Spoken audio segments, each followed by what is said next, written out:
রমজান মাস ইসলামের 5টি ভিত্তির অন্যতম একটি, যা মুসলমানদের জন্য বিশেষ গুরুত্ব ও ফজিলতপূর্ণ। হাদিস শরীফে রমজান মাস ও রোজা সম্পর্কে বিভিন্ন বর্ণনা পাওয়া যায়। নিচে কিছু উল্লেখযোগ্য হাদিস তুলে ধরা হলো। রমজান মাসের আগমনী বার্তা।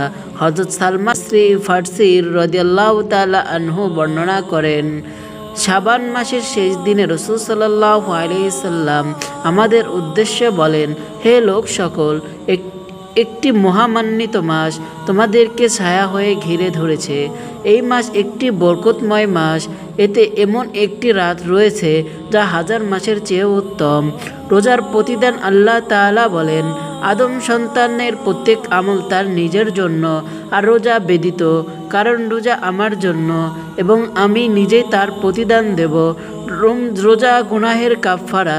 রমজান মাসের রোজা মানুষের পাপসমূহকে মুছে দেয় এবং তাকে পরিশুদ্ধ করে। আল্লাহ তাআলা বিভিন্ন প্রকার গুনাহের কাফফারা স্বরূপ রোজার বিধান দিয়েছেন। তার নিয়ত। রোজা পালনের জন্য নিয়ত করা ফরজ। নিয়ত অর্থ সংকল্প, মানে মনে মনে এই সংকল্প করতে হবে যে আমি আল্লাহর সন্তুষ্টির উদ্দেশ্যে আগামীকালের রোজা রাখছি। মুখে বলা জরুরি নয়।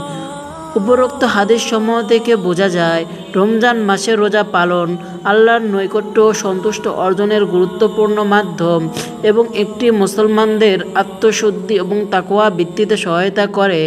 ধন্যবাদ। সম্মানিত ভাই ও বোনেরা, তোমরা যদি আমার চ্যানেলে নতুন হও তাহলে চ্যানেলটি সাবস্ক্রাইব করে দিবে। ধন্যবাদ।